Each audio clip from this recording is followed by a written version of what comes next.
Hello and welcome everybody to this global policy dialogue on big questions for the global economic recovery, which is hosted by UN DESA, the United Nations Department for Economic and Social Affairs. We are having participants from all over the world joining us via Zoom or the Facebook live stream. And we are very delighted to have you all with us for this meeting. And again, a warm welcome to all of you. My name is Gerald Berger. I'm an independent sustainability consultant, and I have the honor to moderate this event for the next 90 minutes, where we are trying to find answers or at least discuss how we can improve the economy and get back on track to reach the Sustainable Development Goals by 2030. Today's event is made possible by the UN Peace and Development Trust Fund, for which we are very grateful.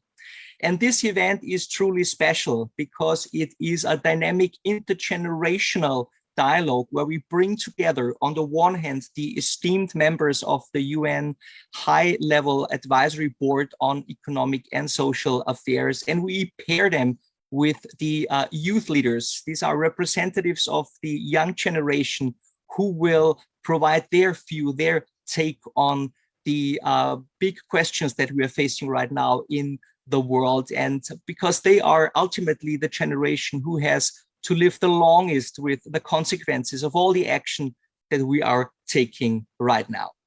But this event is also a launch event, a launch of a new report, a new compendium by the High-Level Advisory Board for Economic and Social Affairs that is published today.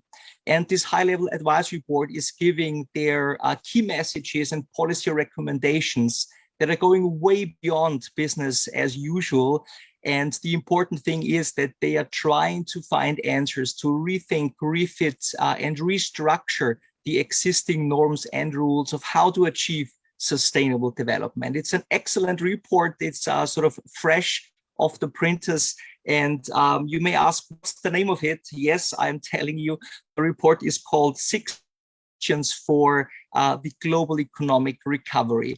3 of those 6 questions we will be answering today with our panelists, and you will get sort of in a nutshell what the report and what the recommendations are. But please make sure that you are getting also the report, and you will see now there will pop a link in the chat box where you can get access to this report. Also, just a quick note that the board members of this high-level advisory board are speaking in their personal capacity and are not necessarily reflecting the view or the opinion of the United Nations. Good. Before we start with the event proper, let's say, let me give you some practical tips and tricks so that you can feel safe and sound in this virtual meeting. First of all, English captions are available in Zoom and Facebook by clicking the captioning icon at the bottom of your screen. There is also live captions are available for the 6 official UN languages, Arabic, Chinese, English, French, Russian, and Spanish. Please go to a separate website. There is also a link at the bottom of your page. It's a sensitive link, so please be careful to type in the website address correctly. Once you are on the website, please select on the drop-down menu the language of your choice. As you see, we also are provided with the American Sign Language, for which we're very thankful for. And I would also like to encourage you to spread the word about this event via social media by please using the hashtag Future of the World. And we encourage you, of course, to join the conversation and discussion that we are having here in this meeting by, on the one hand, submitting your questions or voting up questions by your colleagues, and also by contributing and casting your vote in the polls that we are running throughout this event. We're using for all this the Slido interactive tool. And how to go to Slido, you can either scan the QR code at the bottom of your screen, or you can go directly to the Slido website, #futureoftheworld.com. And for your access code, please also use #futureoftheworld. Well, with this housekeeping out of the way, let us now sort of already use the Slido interactive tool.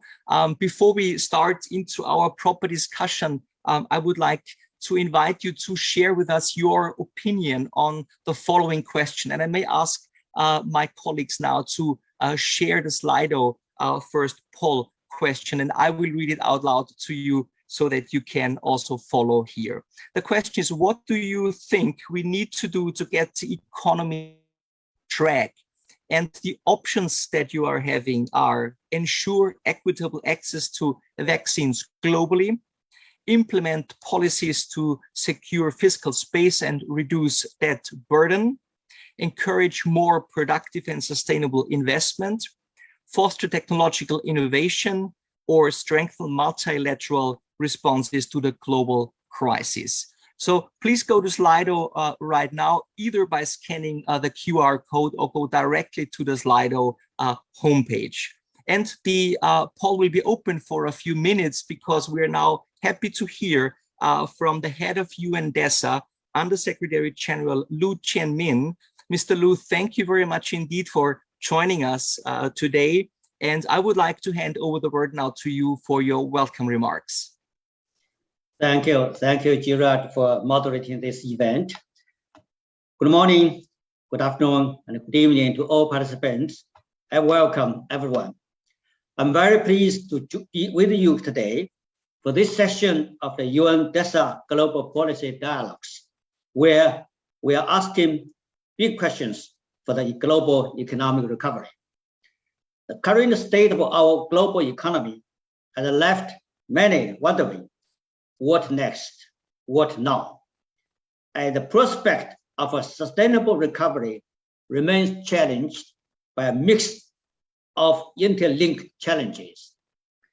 What seemed like a promising global economic recovery at the start of 2022 proved to be both fragile and uneven, with limited fiscal space to find an adequate response and a slow progress in the distribution of vaccinations.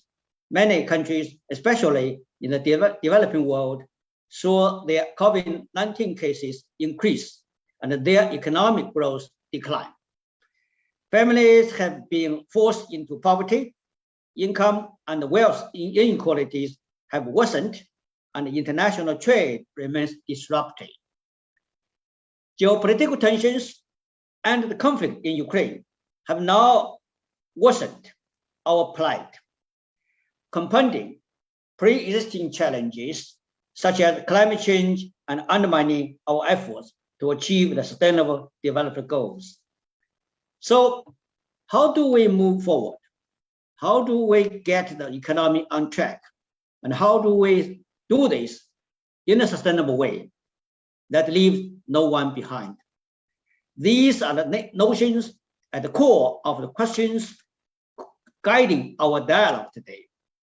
To lead our discussion, I'm happy to welcome 3 members of the UN High-Level Advisory Board on Economic and Social Affairs.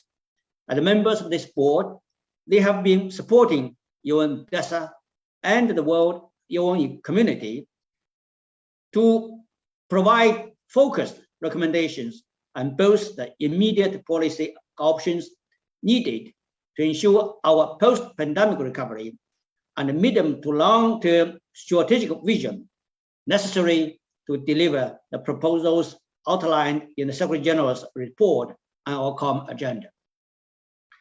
Today's session will also launch a new compendium by the Advisory Board that further elaborates practical answers to some of the critical questions before us. The volume aims to make the in-depth knowledge and insights of the board members available to a wide spectrum of readers, encouraging action at all levels.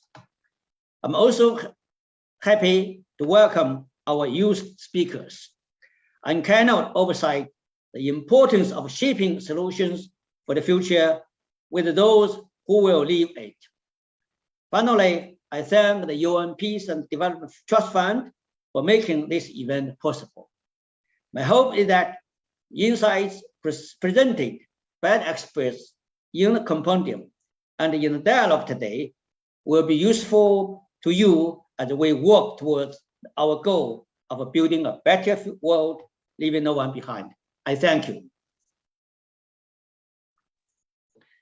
Mr. Liu, thank you very much indeed for your welcome remarks and for pointing us again to this very important report that has been launched today and where everybody should take a look at, because again, it's an excellent opportunity to see which recommendations are very pertinent on the way to achieve the Sustainable Development Goals. Mr. Li, again, thank you very much for your time. You have a busy schedule, so we very much appreciate you joining us today. Okay, so we move on to more or less the first topic of today. We have three topics that we are having throughout this event. Each one, as I said in my introduction, will be related to one of the questions that are in the report that we are referring to.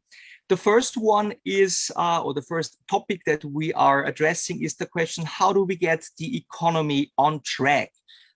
This is a big one indeed, and we all know that we're living in very unstable times right now. This is on the one hand, of course, we're still feeling the economic and health impacts of the global COVID pandemic. That is still a very problematic situation in many parts of the world. And on the other hand, we have the war in the Ukraine, where there is a lot of food and energy issues that are impacting on societies all around the globe, beyond, of course, the humanitarian situation that such a war causes. And trying to make sense of how do we get the economy back on track despite such a very unstable and insecure situation, and how to get it back on track sort of are two speakers. And I would like to introduce them to you now. On the one hand, it's Ibrahim El-Badawi. Ibrahim is Managing Director at the Economic Research Forum for the Arab World,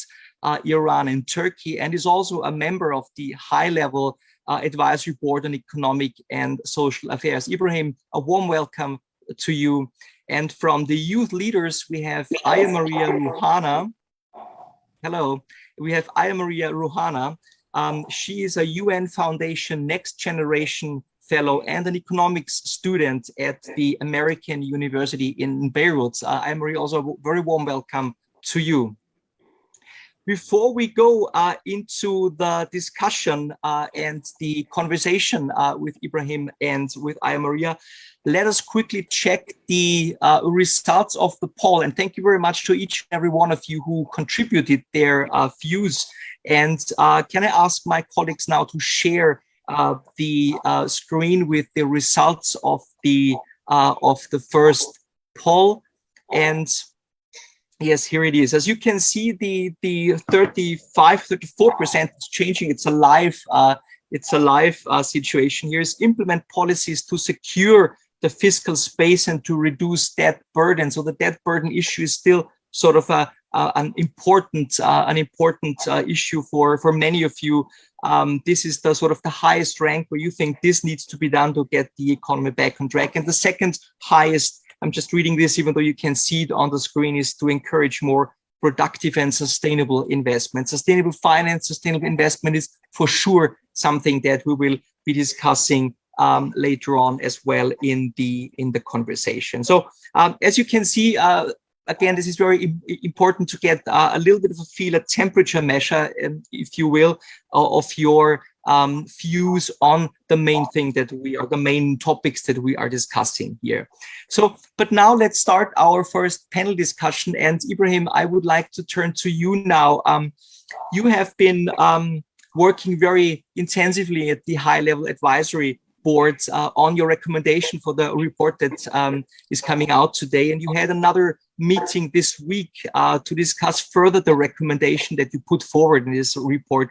And I would like to ask you, on the one hand, can you share a little bit with us what you discussed with your colleagues and how these recommendations sort of are getting sort of finalized? And on the other hand, what do you and your fellow experts, economists and social scientists, your colleague, recommend we improve the economic situation right now, despite being in a very unsustainable and world that is very pertinent to look into those issues? Maybe Ibrahim, I turn over to you. Thank you, Gerald.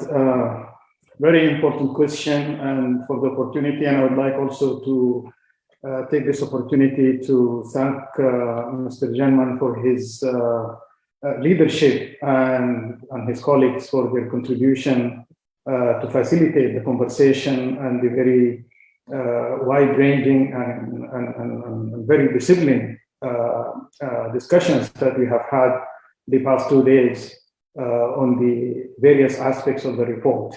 I think the question of recovery and how to actually get the economies back in track pretty much actually could hinge on received experience and development policy, which is basically to attack the most significant constraint.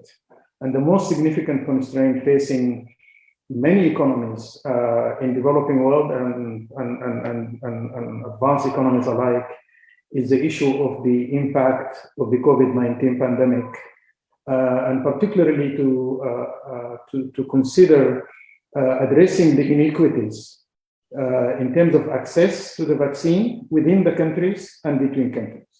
If you look at, for example, our region, the Middle East and North Africa region, the rate of vaccination have reached 97% in the UAE, but in many other countries in the region, especially those impacted by conflicts like Sudan or major social strife, it's as low as 30%.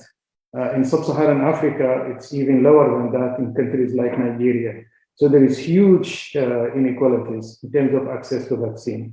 Even within countries, there are differences between urban and rural and economic classes and so on. So this is really a major issue. Access to vaccine requires multilateral development cooperation, which is obviously an important issue and becomes even more important in the aftermath or in the wake of the Ukraine crisis.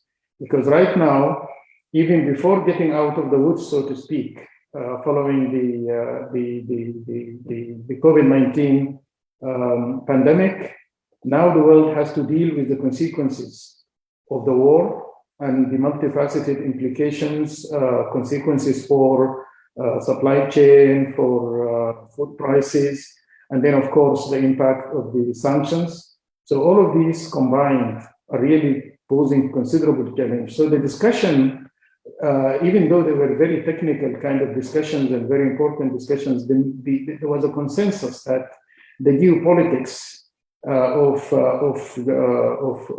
the multilateral cooperation is really, really very compelling, very important, because it's actually a prerequisite for any other thing that could be done. I think the other dimension that was also emphasized is dealing with the short run is very important, very compelling, but then the SDGs, the Sustainable Development Goals, requires a rethink of development finance and development cooperation, and that developing countries to be enabled and empowered to actually make inroads towards the SDGs requires significant financing, long-term, and also relatively subsidized, much more subsidized than, of course, obviously the market-based one. So these are some of the issues. There are much more, but I think for the interest of time, I can leave it there, and then obviously if there are opportunities, I can maybe highlight some other aspects. Absolutely, Ibrahim. Thank you very much indeed. I think you pointed quite rightly to the comprehensive challenge, in many dimensions that we're facing right now. And so collaboration is important.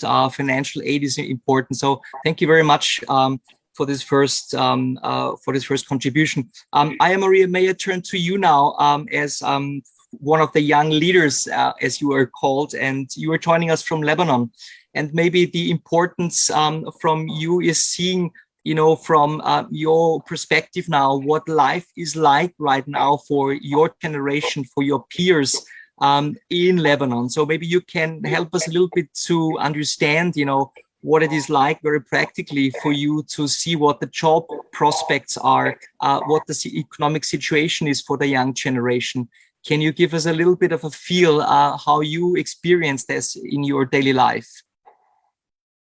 Sure. First of all, I want to thank you, Gerald, and thanks a lot for having me. These intergenerational dialogues are something like we've been working on as Next Generation Fellows, so really happy to see that happening within the UN. As for your question, I wanted to say that as young people in Lebanon, we are grappling with the effects of an economic crisis. The economic crisis started back in 2019, and it's still being exacerbated by the COVID-19 pandemic. So here we are dealing with a really tough situation. We have skyrocketing unemployment rates. We are grappling with increasing inflation. So really a lot of challenges facing especially young people. So most young people in Lebanon actually plan to leave the country, and we have seen immigration rates higher than ever before. And when it comes even to poverty and basic rights, we're talking about UN estimates of around 82% multidimensional poverty. So that's really, really high and in alarming numbers. And when it comes to young people, when we think of a young person, for example, if I want to work and study in Lebanon, I would need a stable internet connection. I would need access to education, electricity, and all of those are things that are not available to us as young people. For example, even our universities have now dollarized tuitions to stabilize with the exchange rate. So this has made education inaccessible for a lot of young people in Lebanon. And we feel that the country is really becoming too small for our dreams, and that we are looking for opportunities elsewhere to satisfy what we can't have in Lebanon.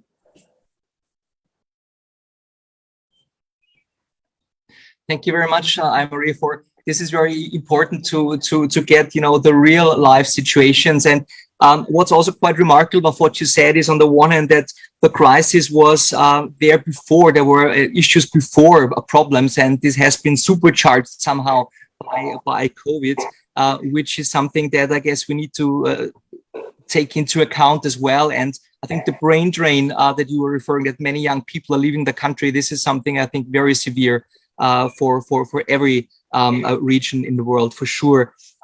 Maybe I'm asking both of you now, and maybe Ibrahim, you want to go first in terms of this global recovery that has been started after the pandemic.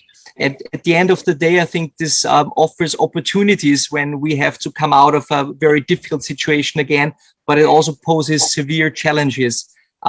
Maybe you could let us know a little bit what you see as the opportunities and the challenges when sort of working towards this global recovery, and maybe you fill us in of your experiences in your country, in your region, if you can.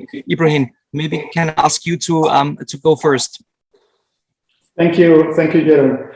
Again, this is a very pertinent and important question in the development policy and currently and in the future, which is how could we, out of this diversity, come up with some, at the end of the tunnel, some horizon for thinking creatively and responding to the challenge in a way that actually promote future development. And in particular, I would like to highlight the digital connectivity. It became very clear that societies and economies that are better equipped in terms of the digital platforms, they were able to cope much better.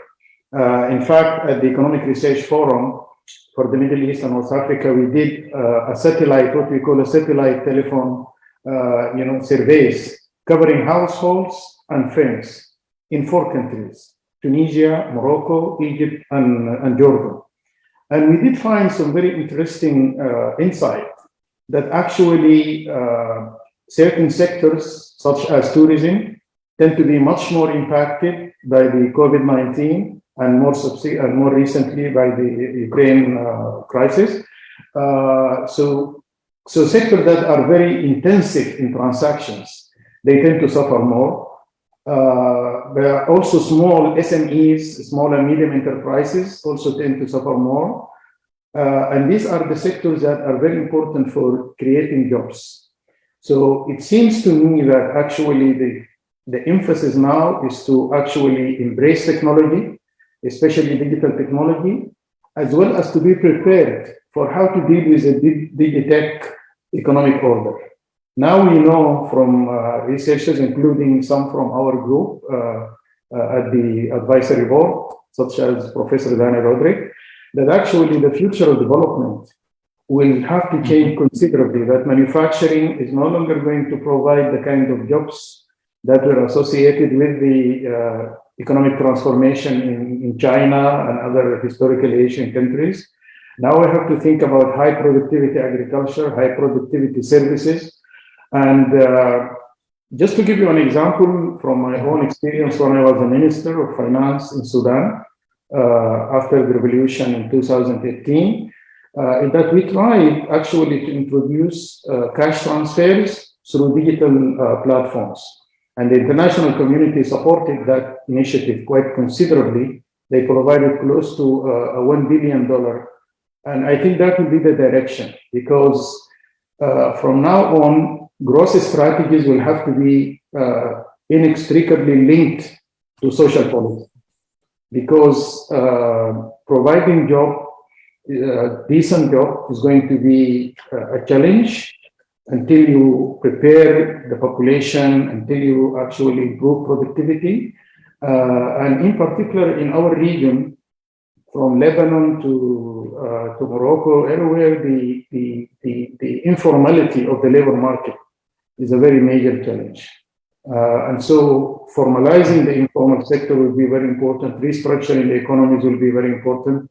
In some countries, if I could quickly conclude, such as Lebanon and even Tunisia and certainly Sudan, the political order is actually being challenged, and the legitimacy of the political order is being challenged. So there are major rethink should be, major restructuring of the political process in these countries. In some other countries, more successful countries or stable, such as Egypt, there are balances that need to be had between the social sector, social agenda, and the infrastructure transformational agenda. In Egypt, for example, there is the agenda of structural transformation and the agenda of dignified life, which is investment in the social sector. So these are issues that I think need to be better understood, debated, moving forward, embracing technology, focusing on youth and education and restructuring of the economy. And this will be the pillars for the future revival and the recovery long term. Thank you. Okay, Ibrahim, thank you very much. I think you are pointing very well towards the challenges of sustainable development, and including economic, social, and environmental issues, and the technological innovation, and how we need to see this all as a comprehensive or in a comprehensive picture. Ibrahim, thank you very much. Aya Maria, what are your thoughts on what are specific opportunities and challenges we are facing right now in when we are sort of moving into this global recovery process? Again, how can we spur and foster change that is a positive one from your perspective? Okay, so there's a motto I actually live by, and that's never let a good crisis go to waste. So when you're faced with crisis, it's always a chance to come up with opportunities to change things for the better. And the pandemic has come as a very strong indicator that something desperately needs to change. So the pandemic has helped us by showing the gaps in our existing systems. And by showing the gaps, that actually allows us to know who was the most affected, what sectors were the most hit. And through that, we can design economic systems that are resilient to those weak spots. And with climate change, food shortages and conflict, especially when it comes to the Arab world and the MENA region, there is a lot of uncertainty and lessons from the pandemic that will help us better respond.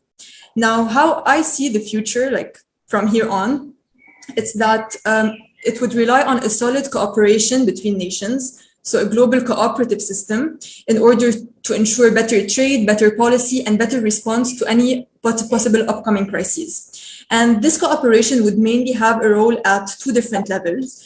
The first level, as Dr. Ibrahim mentioned, would be when it comes to technology. So leveraging technology, especially in developing countries where resources or financial capabilities may be scarce, could help those countries reach a level of development that allows their populations to lead a decent life, have access to their rights, and have access to the economic opportunities that they need to thrive and to have their economies grow.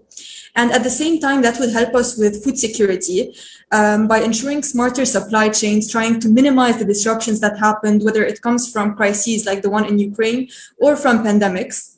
So through that, ensuring food security would be through ensuring better trade, opening the borders, and making sure that we have a global supply of the food needed for the planet, and that the people who need it actually have access to it. Maria, thank you very much indeed. You were pointing, I'm looking at the questions from our audience, and I would like to bring in one that is immediately related to what you said at the very end regarding the food crisis.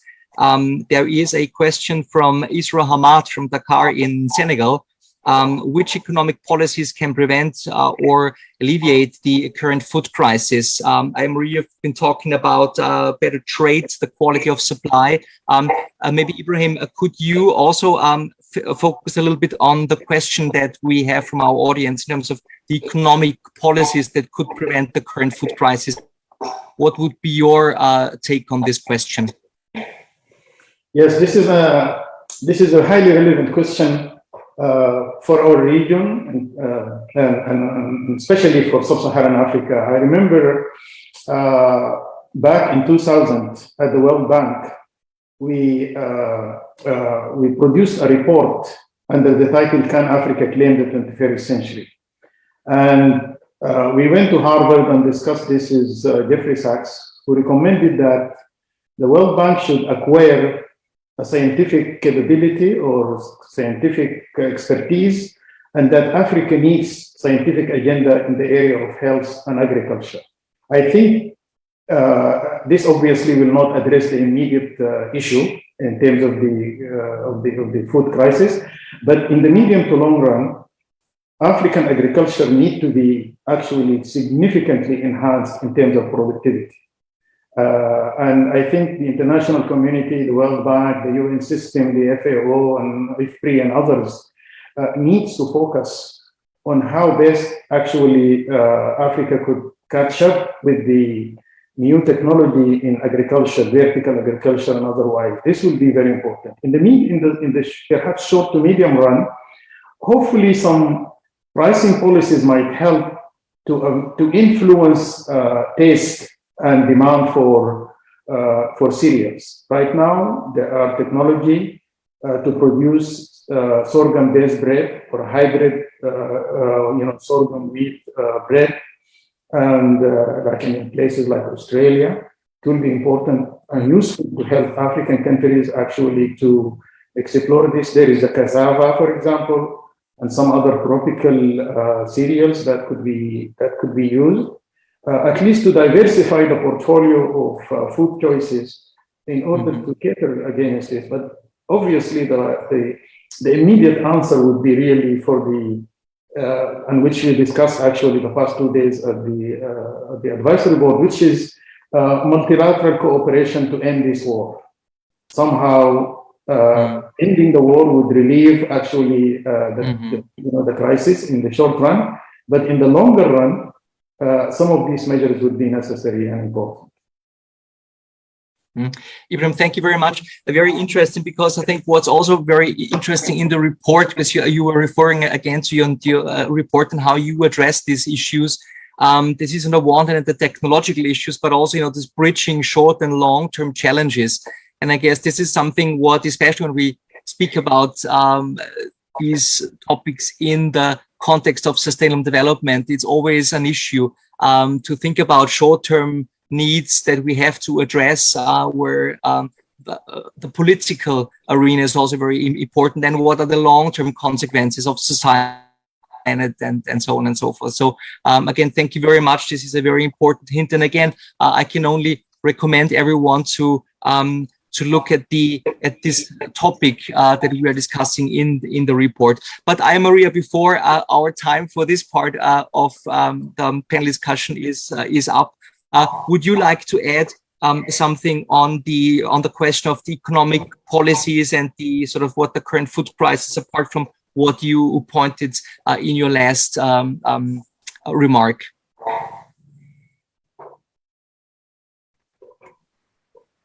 Yeah, I think that mainly what we need to focus on is the supply chains that were very sensitive when it came to COVID and the pandemic. They were disrupted. There were shortages of certain things somewhere and then shortages of other things somewhere else. So instead of having concentrated supplies of certain elements or in some places, it is important to have the necessary predictions to know how much supply is needed for every part of the world and optimize the supply chains accordingly. Maria, thank you very much indeed. I just was made aware that there's a very interesting question also coming via Facebook, and I think, Ibrahim, maybe I can post this question to you. I think it's from Lisa Morris, and Lisa, thank you very much for the question.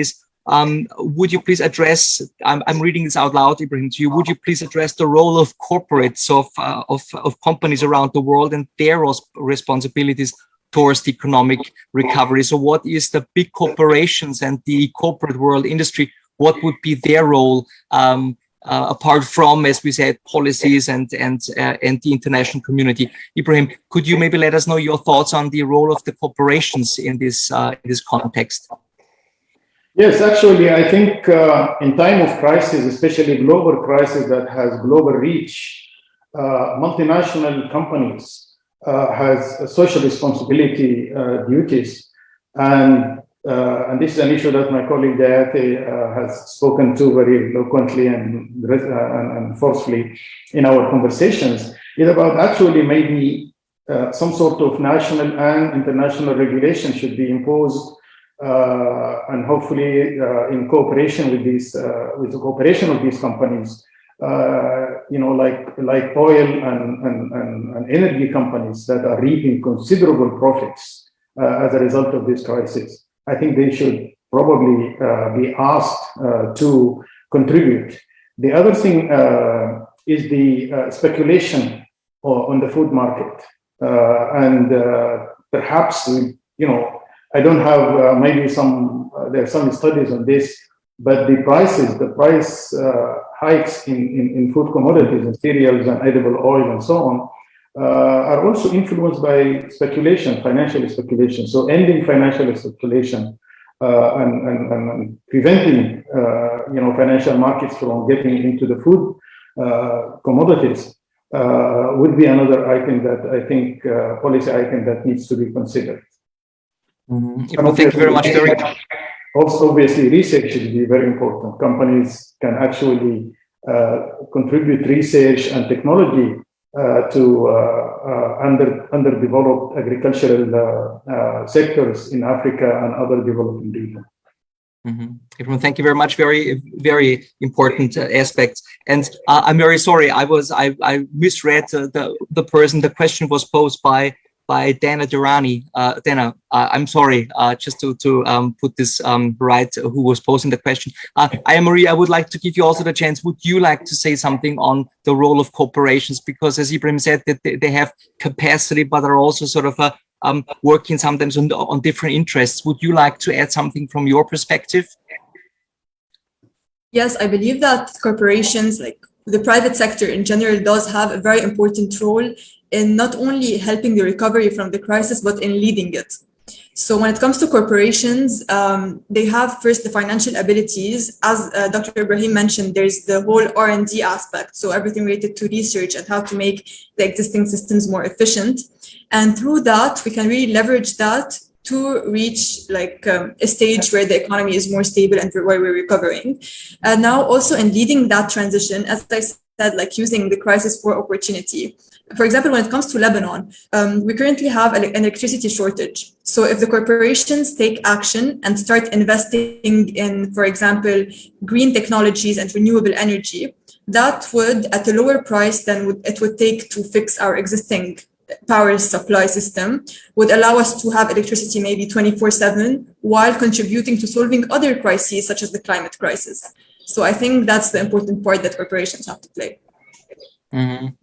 Amri, thank you very much. So this interlinkages, I think, is what you were pointing us towards. Thank you very much once again, Ibrahim and Maria, for your contributions. We're at the end, unfortunately, already for the first panel.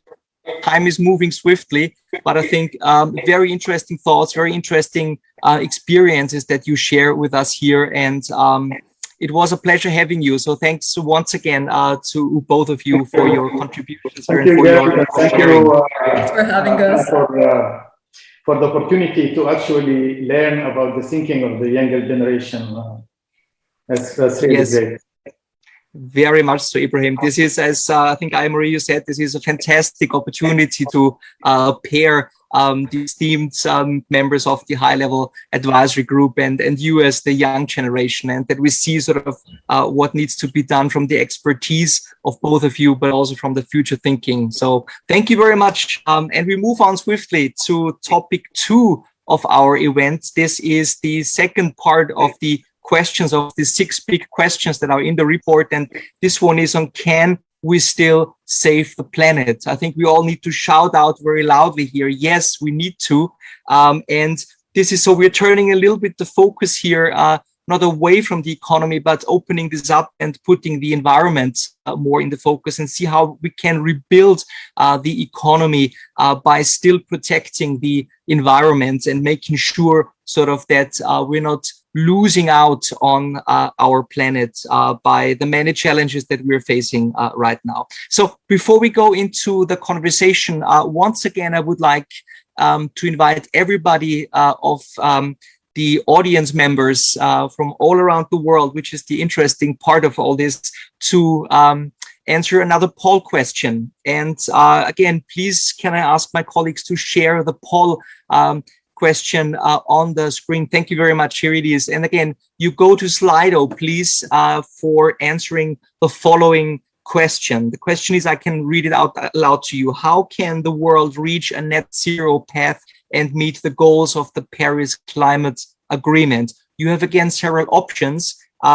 Climate financing for mitigation and adaptation measures, green investments to create more jobs, more advocacy to address local environmental concerns, strengthen the role of developing countries in multilateral fora, or something else, if nothing of the above speaks to you exactly of how you would like to answer this question. So again, please go to Slido and answer the question. And this will be open for a few minutes. And while you are voting, I need to cast my vote as well. Let me introduce the guests for the next panel to you. We have with us Isabella Teixeira. Isabella is a former Minister of the Environment from Brazil and a current member of the High-Level Advisory Board on Economic and Social Affairs. Isabella, a warm welcome to you. And from the youth leaders from the young generation, we have 2 representatives. Kanzu Silvia is a Peace Boat Youth for the SDGs leader and an environmental activist. Silvia, hello and a warm welcome. And we have Kadisha Stewart. Kadisha is also a Peace Boat Youth for the SDGs leader and the founder of Eco Vibes Environmental Creatives. So thank you very much to all 3 of you for joining us here in the panel on, can we still save the planet? And again, we need to shout this out loud. Yes, yes, we can, we need to. So I hope it was enough time to cast the vote in the poll. And before we go into our conversation with Isabella, Silvia, and Kadisha, we may take a look at our poll results, because again, this will very much, or at least to some degree, shape the conversation that we will be having. And I would like to ask the colleagues now on the panel to also reflect a little bit or refer to the questions. And here they are. The first one, or the answer with the most votes, is climate financing for mitigation and adaptation measures with 39% if I'm correct here, and you see the same. Yes, because this is a live polling, so we are sort of changing percentages as we go along. The second one is the green investment to create more jobs. So again, we have the jobs, economic issues, and investing into green areas. And then the lesser ones, so these are the two favorites, if I may say so, is the strengthening role of the developing countries in the multilateral forum, having a stronger voice on that. I think we're coming to this in the conversation. So again, thank you very much, everyone, for voting and for sharing your thoughts and opinions with us here. It's very, I cannot stress enough how important it is to get your feel to make this as interactive as possible. So we move on to the conversation on the topic, can we still save the planet? And Isabella, I would like to start with you, seeing the poll, sort of the audience and poll results. I would still like to ask you on your views, how can we reach this, which seems a very comprehensive and complex task, to reach the zero net path or climate neutrality, by at the same time having a just transition to take social and socioeconomic issues into account, to leave no one behind. Can you enlighten us on your thoughts, also reflecting the high-level advisory board discussions and recommendations? Isabella, over to you. Hello, thank you very much, Gerald. Nice to see you again, and good morning from Brazil. No, this is it's not a question. It's I think that's a new doctrine. How can see the world? But my feeling is that it is very important. These are really critical questions, because we need to learn how to grow with nature. Climate change and in the triple environmental crisis that we have today, climate change, biodiversity, and biodiversity laws and pollution, mean that we need a new relationship between humankind and nature. And we need to provoke or to promote development around the world based on these perspectives. This is something that's easy to say, absolutely difficult to build, and also you need to understand what are the other dots behind the scenes that promote this, because indeed we are discussing development.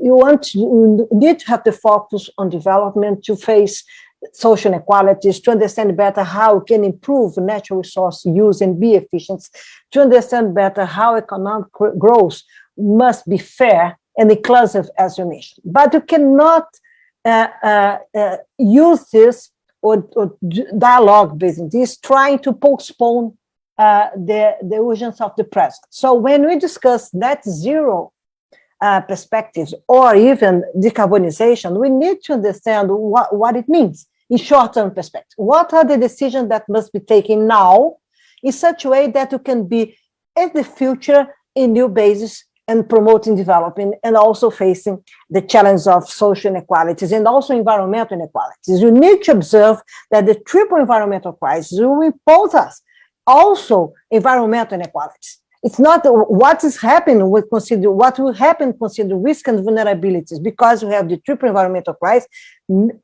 Make clear that the future is not a linear projection of the past as we used to be. So my feelings is that when you go into this just transition, etc., my first perspective is, please don't postpone the decision that must be taken today.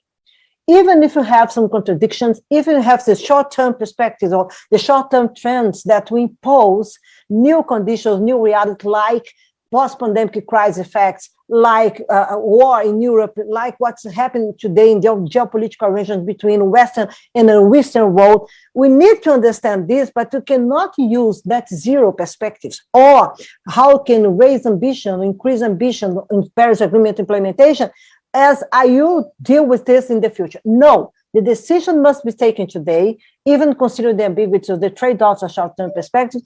And in my feelings, we need to understand what are the challenges when you come into developing world and developing world. And my last point here, Jordan, is very important, that this debate in short-term perspective must allow us to have back credibility and trust between countries. And finally, you don't have this today, meaning consider developing countries. You know this because you have a disruptive process along the climate change negotiations. And also we need to understand how to provide not only capacity building, but provide means to have scale, because the solution is not based on the small scale.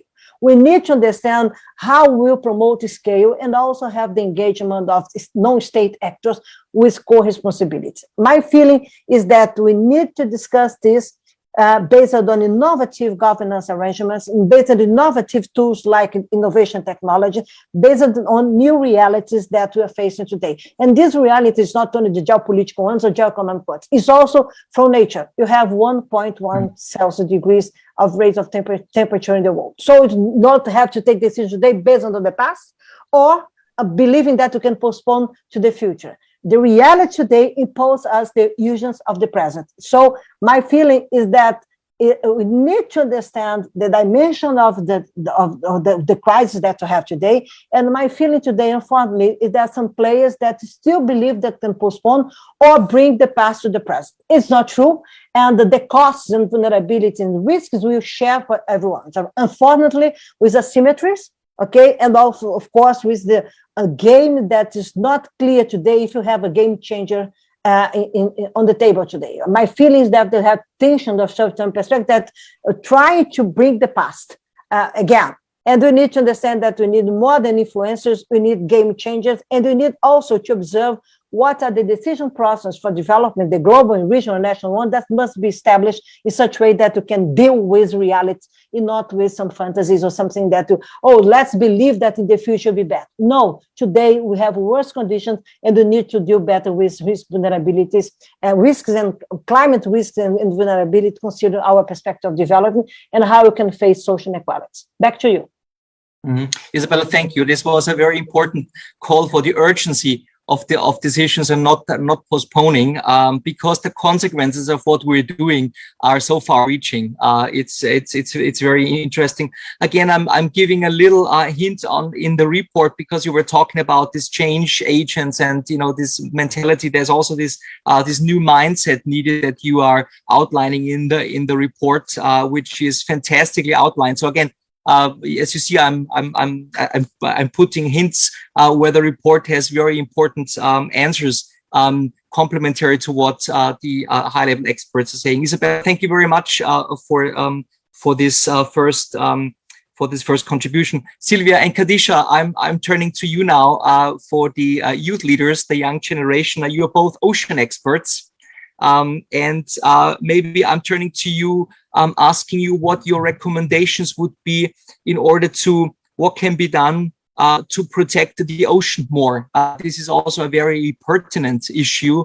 And also maybe in your answer, feel free to bring in your own experiences for either your region or your own work. Sylvia, I would like to start with you and hand over to you. What can be done to protect oceans more, and what are experiences that you are having?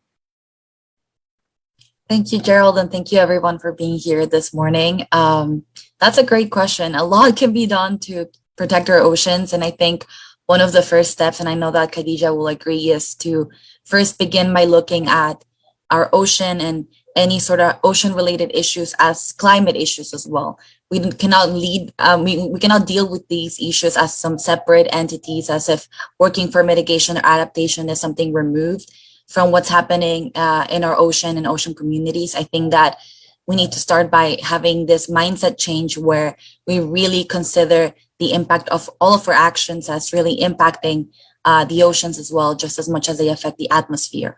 And in terms of what can be done, I think thankfully there's quite a lot, and it really depends on where you are in the world, what's your background, which communities you have access to. I live in a state that's actually really far from the ocean. It's a landlocked state. So people often ask me, well, what can I do if I'm in a landlocked state? I mean, I'm not near the ocean. There's not much I can do. And usually the first step is precisely getting informed, having access to any kind of activism that's happening in the coastlines, and build a connection. Even if you're geographically far away, I think it's always a great first step to build these networks and to start learning and to really understand that what happens in the ocean, what happens in these coastal communities, even if they are geographically removed from you, will impact you in your city. It will impact your climate. It will impact your food supply. It will affect your economy. There's definitely a lot of linkages, and I think most people will agree that they are interlinked, but sometimes it can be really hard to conceive how precisely they're linked and how what happens in one place of the world really affects another place in the world, right? And in terms of like more specific actions to protect our oceans, I always tell the youth to advocate for the conservation of the ecosystems, to really raise awareness for rising sea levels, ocean acidification, any unsustainable seafood practices. And also the maritime industry has a lot of potential for decarbonizing. And I think as youth, we can have a leading voice in changing these patterns, not because things have been the same for decades, they have to stay the same. I think Isabella said something that's really important, that we need to have this mindset change and we need to start today because it's an urgent situation. And it is true that we've been doing the things the same way and we've sort of accumulated this inertia and we're almost hesitant of changing patterns. But I think the crisis demands that we look at these situations differently and that we consider everything that can be done in conjunction. And again, anything that's done in mitigation, adaptation, resilience in any field will inevitably impact for the better the health of our oceans. We cannot think of our oceans as separate. And if we keep our oceans healthy, then we keep our communities healthy and we can have a just transition. Sylvia, thank you. Very, very interesting. What you said at the end, that we feel like nothing's changing because we have our old patterns that we would like to continue. I think Maria said, never let the crisis go to waste. So maybe the crisis shows that there are things that we need to change. We haven't seen such a crisis situation in most of our lifetimes, I suppose. So that can be certainly a supercharger of all that and thinking out of the box. Thank you, Sylvia. Khadija, I'm handing over to you for the same question. And maybe you can add on to what Sylvia said in terms of protecting the oceans and from your perspective and worldview and practical experiences. That would be very interesting. Khadija, over to you. Yeah, sure. Thank you so much, Gerald. I 200% agree with everything that Sylvia said. I always emphasize the fact that the oceans are connected to every single thing that we do in life. And for me, for example, I studied water security and climate change, right? And I was never really looking at the oceans and how it connects and how the water affects the ocean and all these things. And it's only after a while I was like, wait a minute, Khadija, every single thing is connected. And we always look at these problems in silos and we don't really focus on the holistic view. And for want of a better term, it's easier to look at it in silos because it can be overwhelming. You're asking, how can we save the oceans? And it's like, wow, the ocean is a very big thing with a lot of complex ecosystems, a lot of complex things at work. So when you think of how can we save it, it could seem like an unrealistic task at hand. But I always tell people, you need to focus on what it is let's say you love about the ocean, what it is you want to protect, what it is, and understand that everybody has a role to play. So for me, for example, with my company Eco Vibes, I focus on raising awareness on education and providing people with the knowledge, because if you don't know about the ocean, its importance, everything that it has to offer, the value of the blue economy and all that stuff, then you want to understand why it is we need to protect it, right? So that is what I work on. But for example, some other scientists might be focused on dolphin conservation. Somebody else might be focused on sharks. Somebody else might be focused on coral reefs. And it's in that, finding your specific parts and then coming together as a whole that I really think that that's how we could work on really saving the oceans and really bringing about some level of change. We can't do it alone. We definitely have to do it together, but we have to understand the role that each one of us plays in this mission moving forward. Khadija, thank you very much indeed. I may now, because you mentioned something that is always a big issue in sustainable development. This is the silo thinking and how to see the connections and how to achieve coherence between different sectors and between different stakeholders. Isabella, because I would like to ask you as a former politician and a very high-level expert on this issue, because there's one of the questions asked in Slido by Emily Otong from Nairobi in Kenya, integration of climate action and adaptation plans. So how do these climate action plans are used and enforced in driving us forward? And maybe you can let us know what your take is also based on your experience as a politician of these climate action plans, roadmaps that we need to move forward in order to foster the coherence between the different policy sectors that are usually organized in individual ministries. Can you give us a little bit of your thoughts on how we could foster and enforce more coherence? Yes, this is a good question. It's more than a question. I think that is a paradigm that we need to change or to shift to understand better when we're discussing climate change. Climate change is not only a climate crisis. Climate change should drive the new perspectives of development. So we should think not as action plan individual as in silos. We need to formulate this based on the national ambitions to develop. This is part of the new mindset, how we promote development at national levels, regional levels, and the global levels. So my feeling is that this is a huge mistake. It's part of the negotiation process. I was engaged in everything, but this is exactly what we need to change. When you go with climate change, to drive concrete solutions, and also to understand that we need to promote development under the climate risks, because this is a reality. Okay, we are not change everything in the short-term perspective. We know, because we have this long-term process that we generate carbon and we impose what's happening today in the world into the planet. But my feeling is, my first point, we need to understand how we engage non-state actors and the state actors beyond the perspectives of a climate constituency. It's not only this. We need to understand this means developing a new basis, addressing sustainability, okay, we need to addressing social inequalities, but also to understand better that this is happening or will happen in a new context, geopolitical context in the world. It's different, even if we come back to 2015, when we negotiated the Paris Agreement, the world changed. It is changing. And we need to understand how this new dynamic of political and geopolitical force will impose, and climate geopolitics is part of this new equation of the world, how indeed we'll combine these different interests and we'll deal with the short-term perspectives and the effects of the short-term trends that we have today on climate agenda. So when you're discussing climate security versus energy security versus food security, also health security, also water security, what are the new perspective, what are the new challenges that this agenda, that we know everything, will impose to us, considering the new geopolitical arrangements that the world is coming.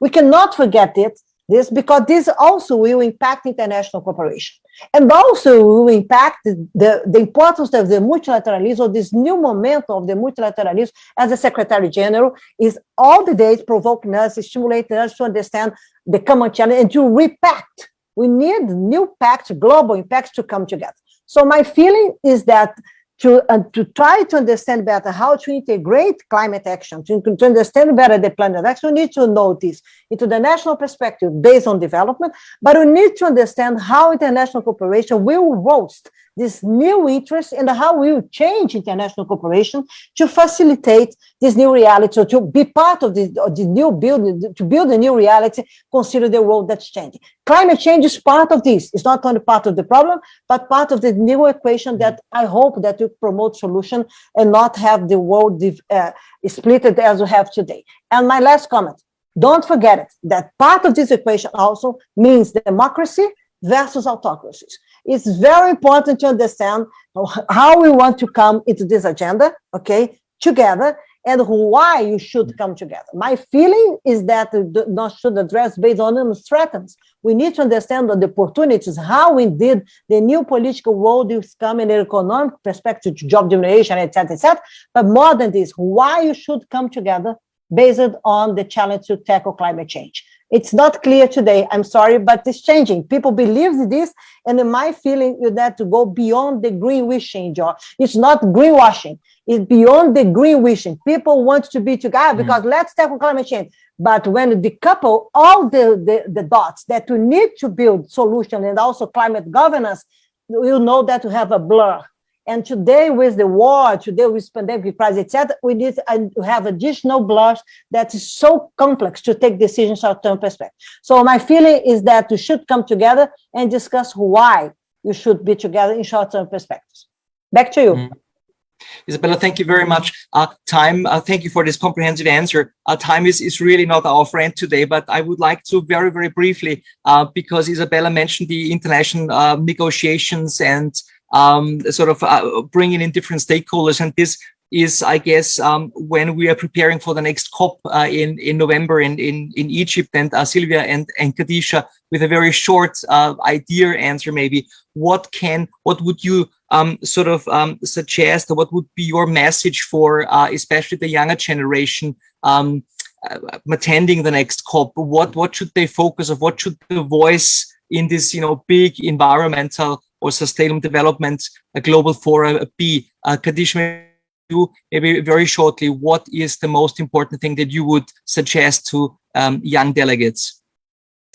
For me, especially, well, I would have liked Sylvia to go first because she actually attended COP last year, but that's okay. I could feed off. I would like to say, for people going to COP, especially young people, I understand that you could have imposter syndrome, right? You're trying to figure out, who am I going into this big, very overwhelming space? I might not be as informed. I might not be as knowledgeable as some of the policymakers, the decision makers present in the space. But I'm telling you, throw all of that away and just go in ready to observe, taking as much information as you can and find spaces to use your voice. And if it is, there is no space for you to use your voice, guess what? You can create a space. That's why we have social media. That's why we have all these different platforms. So use the tools that you have to the best of your ability and just go there. And like I said, take in as much information as you can, and then, find the gaps and then come back to your country and figure out how best you can mobilize yourself and the youth to be the agents of change or to bridge those gaps that you would have noticed. Excellent, Khadija, excellent. And I think also having the full confidence of being the next generation and the future, which is an important aspect. Sylvia, you thank you very much, Khadija. You were attending. So Sylvia, what was your takeaway, your recommendation, the most important one for the next COP? Sure. Like Khadija said, I was at COP26 as part of the Mexican delegation, one of the few youth negotiators at COP in general. And I think my recommendation for youth attending, either as delegates of a national delegation or as part of NGOs, is to really follow climate finance talks and negotiations, also losses and damages, financing for losses and damages. And if you're particularly interested in oceans, make sure to get that in all the conversations. It's quite surprising how often oceans get left out of some of these COP conversations, some of these negotiation tracks.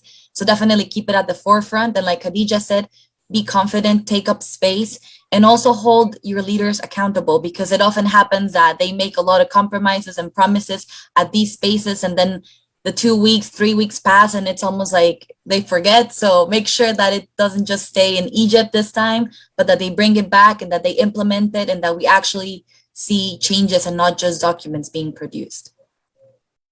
Fantastic. Very important messages indeed, Sylvia. So thank you very much, all three of you, Isabella, Khadija, and Sylvia, for your contributions, for your experiences, your knowledge, that you share all that with us. It's much appreciated. Thank you very much indeed. Gerald, may I add just one comment, briefly, very briefly. Please pay attention, young and old ones, okay? We need to understand better the politics of the transformation. This is something that people, unfortunately, don't use to discuss, even nationally, okay? Merely nationally. When you go into, especially this, that I used to name the Green Global South. We need to understand better, and I think that we have a really opportunity to discuss climate with these informals like G20, G7, BRICS, etc., how this country should come together and what is the critical message, because we need to have the politics of transformation. It's not, it's something that, in my opinion, it's a lack, okay? It's a political lack, and also something that will impact the climate governance. So thank you very much. Nice to see you again. Thank you for our friends in this panel, and I hope that we can come together and be better in the future. Yes, Isabella, thank you. And again, a reminder that the report also has a lot of recommendations on just transition and this transformation that Isabella was referring to. new report that came out today. So again, thank you, all the panelists in this panel, and we move on swiftly because we are behind our time, but important things to discuss really. And I think I feel like everything what has been said so far is so important and has such an urgency that maybe these few minutes that we are over time is not as important as discussing these important issues. And so, but anyway, moving on to the third topic, the final topic of today, and the question, what about inequality? So we shouldn't forget about that at all, because how we need to ask ourselves, I should rather say, how can we reverse the course of arising inequalities that are happening all over the world, it seems, and rebuild an economy that is more inclusive? This is the question that is not only in the report, but also what we would like to discuss now with our panelists. Again, before we go into the conversation, let me invite you for the final poll to get your feelings and your opinions from the audience on this topic. And again, I may ask my colleagues to share the screen again for the poll question and the different options that you have. And the question is, I'm reading it again to you: how can governments implement policies to reduce inequality? And the different options that you have. So what can governments do is better social protection measures, increased voice and agency of workers, more effective taxation of the very rich and large multinational corporations, better regulation of finance, and the integration of digital technologies for the public good, or something else. Again, if the options do not speak to you. Yeah. Good. Again, some of these things we have already discussed. So you see these questions sort of there, or the options that you have now for your answers are reflecting many of these issues that we have been discussing before. And as we are speaking, will be open again. The voting will be open for a few minutes. And while you are voting, let me introduce the final panel to you. We have Jayati Ghosh. Jayati is professor at the University of Massachusetts at Amherst and is a member of the high-level panel of economic and social affairs, sort of representing the esteemed experts. Jayati, very good to have you. And from the youth leaders from the young generation representative, we have Fisa Fatima. Fisa is a representative from UNESCO's Youth as Researchers Initiatives, and she is a contributor to the Global Health 50/50 report. Hello, Fisa. And we have Jay Singh. Jay is also a representative from UNESCO's Youth as Researchers Initiative, and he is a research assistant at the Institute of Health Policy Management and Evaluation at the University of Toronto in Canada. Jay, hello also to you. Very good to have you, and it is a pleasure. And before we dig into our conversation, let's have a quick look at the results of the poll. If I may ask our colleagues to share that with us. And this is it seems a clear sort of a winner, if I may say so here, on how government implement policies to reduce inequality. What is your feeling out there? And this is, again, I'm refreshing my site here that I'm as live as I possibly can. Better social protection measures are with 41% right now, the top ranked vote or answer, I should say.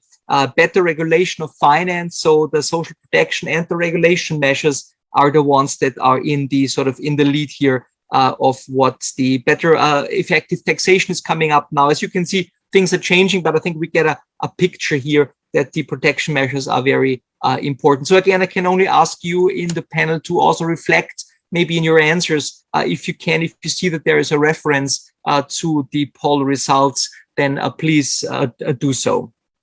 Jayati, may I start with you, addressing you as one of the members of the high-level advisory board, and having in mind again the poll results. You are speaking a lot in the compendium in this new report on economic security, and how can you link these ideas of what came out of the poll now, especially the better social protection issues in sort of increasing and ensuring economic security. Can you enlighten us with your experiences here? Thank you so much, Gerald, and it's such a pleasure to be here with Fiza and Jay. So yeah, thanks for letting me be part of this. You know, this poll result reflects so clearly the kinds of discussions we were having as well in our advisory board, because it is so clear. The pandemic revealed it more than anything else, the extent of economic insecurity, how that plays out into everything else, into health insecurity, into social insecurity, all human security issues in general. And what is very clear is that there is not only a complete under-provision of this globally, but that there is massive differences across the world. And so the developed countries, the advanced economies were able to provide much better social protection during the pandemic crisis. Most emerging markets and other developing countries, low and middle income countries really could not.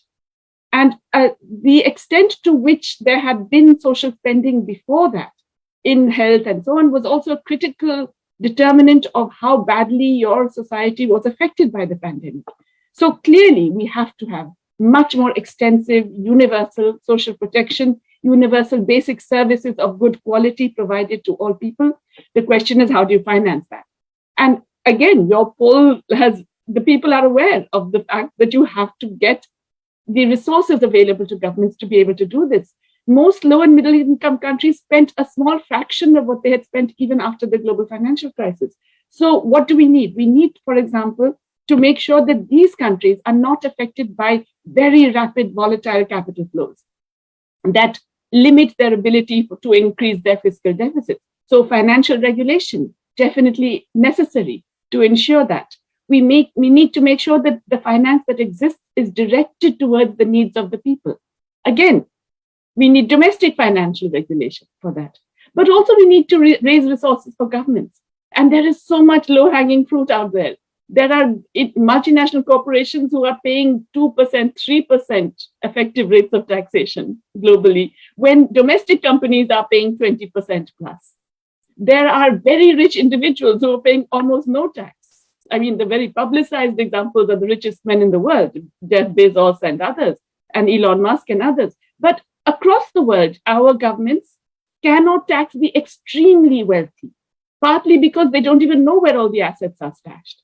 So we need to work out ways in which we have asset registers nationally, which are available globally, so governments know where the money is being kept, and we can actually track and therefore tax the extreme wealth of the very rich, which has exploded in the recent past. So basically, in order to provide just the minimum that people need to survive in a normal, safe, minimally secure way, we have to have much more public spending on social services and on social protection.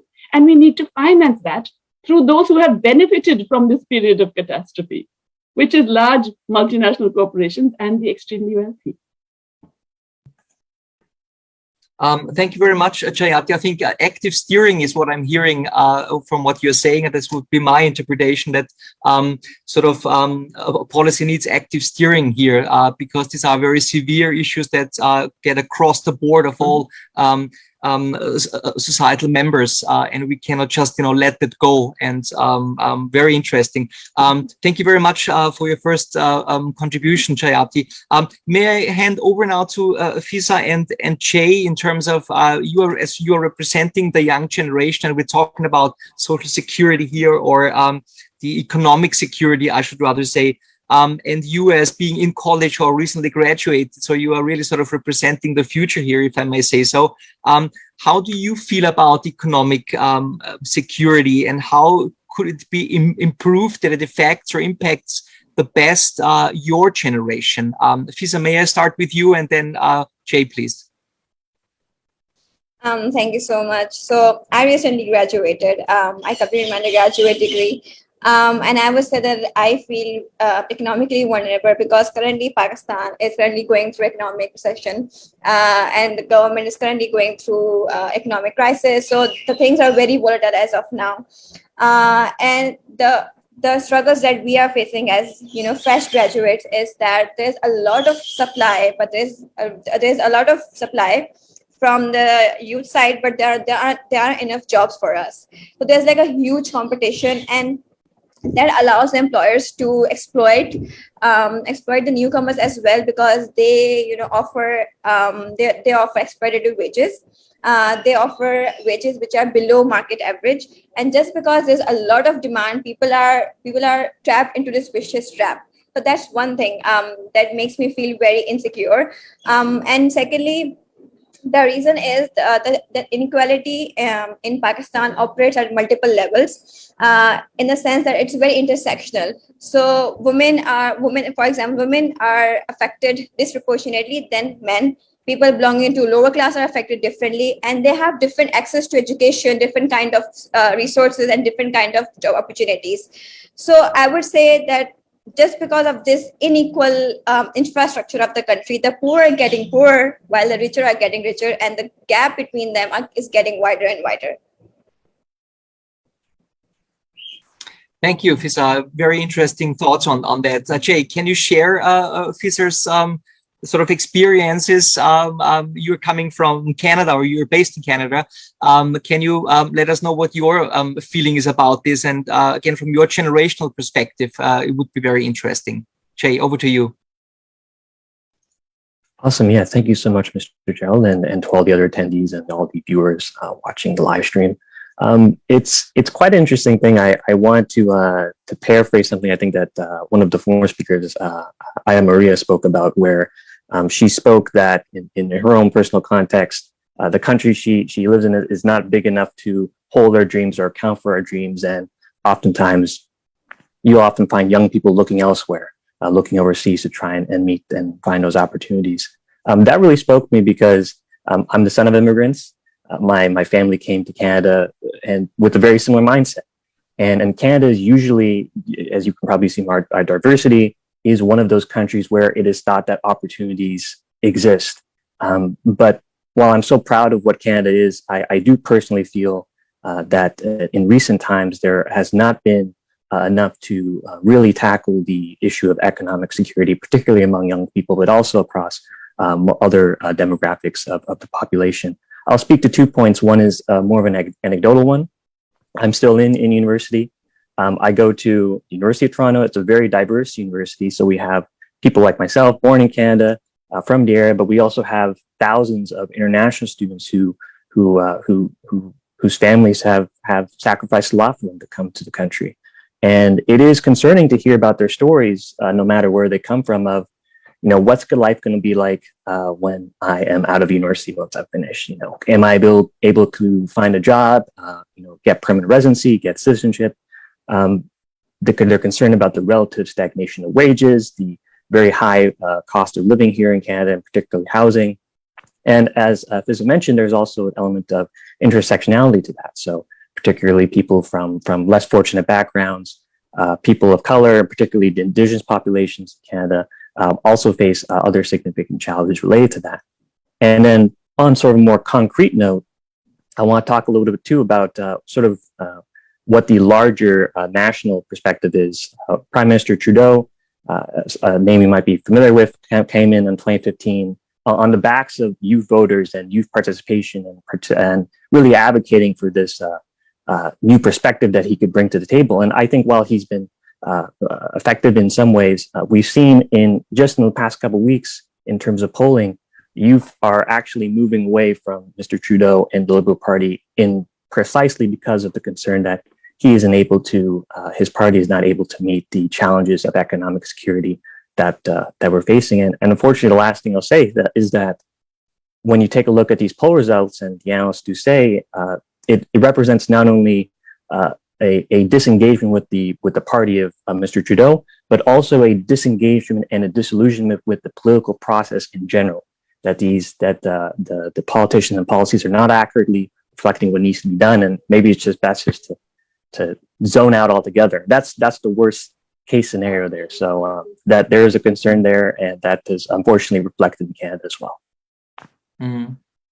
Jay, thank you very much indeed for bringing us sort of up to date what the situation is in your country and around your or in your age groups, because that's something that you feel, I guess, very sort of very severely in the way that you all live and the exchange you have. And these are all very comprehensive problems and issues that we have to tackle. I may, as time is running out a little bit, I would like to take one question that is posed on Slido. Unfortunately, I think there is no name to it, but I think this is an international community that we are speaking to or with. And I may just read the question out to you. What needs to be done at the global level for the public good? For instance, peace, health, climate, human rights, equity, and so forth, to prevail over private and national interests. That I think is something that you all referred to a little bit, that we have issues that go beyond, national or private or very small scale, quote unquote, issues that concern everyone, because the interlinkages of everything what we do on the social, economic, or environmental sphere are global ones. At least the effects are. And maybe, Jayati, can I start with you? What are your issues you are working on this, or with your colleagues on this high-level advisory body on what can be done sort of for the public good globally in order not to let those private and national interests come up too high and to prevent all of us to live a good, healthy, and stable life? This is exactly what we have been concerned with in the board. And this reflects, if I had to put, I think, the summary of our thinking on this, it is to make the economy work for the people and society rather than the other way around. Currently, we are all told to subordinate human rights, social and economic requirements, everything, human security, to the economy, to this altar of the economy, which will be driven by presumably large capital and so on. We are saying, no, reverse it. The economy has to serve society and the people, which means we have to also begin by thinking very differently about our metrics. What do we measure? What do we value? And so, in fact, in this report, we have suggested that we have to go beyond GDP. The trouble is that GDP, not only is it an average that doesn't look at inequalities of income within, but it also doesn't measure the right things. Polluting, congesting, weaponizing industries have value. Care, work, which is essential for maintaining human society, doesn't have value. So we are saying, all right, keep GDP, but add these other indicators so that everybody across the world knows how their own countries are performing. Globally, we know how we're doing, and we will check on these. So what are the indicators we have proposed? We have proposed a labor market indicator, speaking exactly to what Fiza and Jay were saying. Such insecurity in employment because we're not generating enough jobs. So we're proposing an indicator for the median wage multiplied by the employment rate, not the unemployment rate, the employment rate multiplied by the median wage as the first indicator. We are looking at nutrition, the proportion of the population that has access to a nutritious diet based on their existing incomes. And that gives us a very different indicator from income poverty. In South Asia, for example, many more people cannot afford a nutritious diet. We are proposing time use by gender. So much unpaid work is done by women in particular. Let's look at the time use by gender and see how we can reduce so much of this unpaid work through public policies. We're looking at carbon emissions, per capita carbon emissions, and the inequality in that within our economies. So what we're suggesting is have a dashboard for economic policy and use that dashboard nationally and globally. Because as long as we focus only on GDP, we will continue to make the whole of humanity serve the interests of an economy that is short-term and destructive of the planet, as we heard in the previous session. Let's reverse that. Let us think of the regulations, the public interventions, the policies nationally and globally that can actually give us this dashboard of indicators that I suggested. Jayati, thank you very much for that. Again, this is all in the report. You can read more about that on the dashboard and the indicators that you are suggesting. And I guess this moving beyond GDP and also towards well-being and the well-being economy are issues that are also discussed worldwide. Very interesting. And I think this opens this up. This narrow quantitative basis is certainly not enough. Fiza and Jay, may I ask you also to get us your briefly your thoughts on, again, as you are the future generation how can we work together globally for the common good for all of us rather than having special interests. Jay, may I start with you this time and then go over to Fisa? Jay. Absolutely. Thank you so much. I don't have too much to include with from Professor Jayati's comments. I thought they were very interesting and insightful. I think the only thing that I would say is and perhaps I'm speaking a little bit to the converted, but I'm a firm believer in the power of international organizations and institutions to foster this kind of cooperation.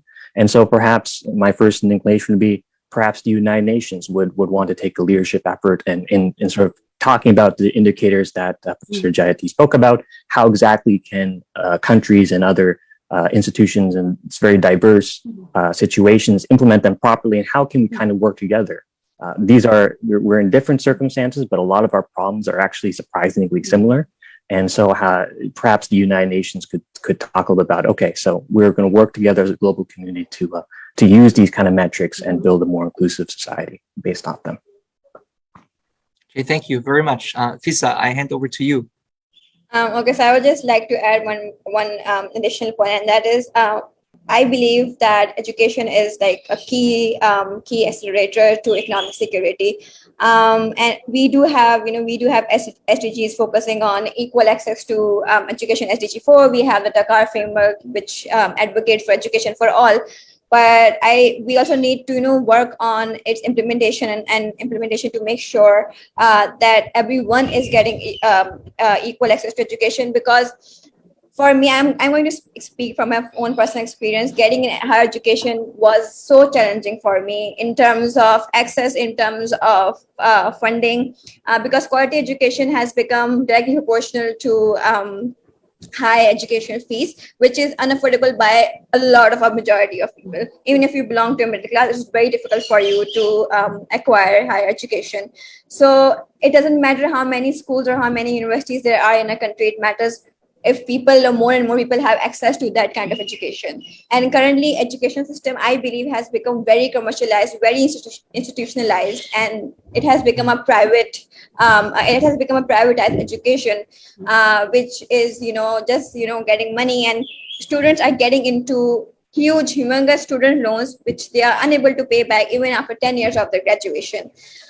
So my take on this would be to have a global agenda where all the countries and all the international firms and everyone agrees on something that could lead to equal access to. Thank you.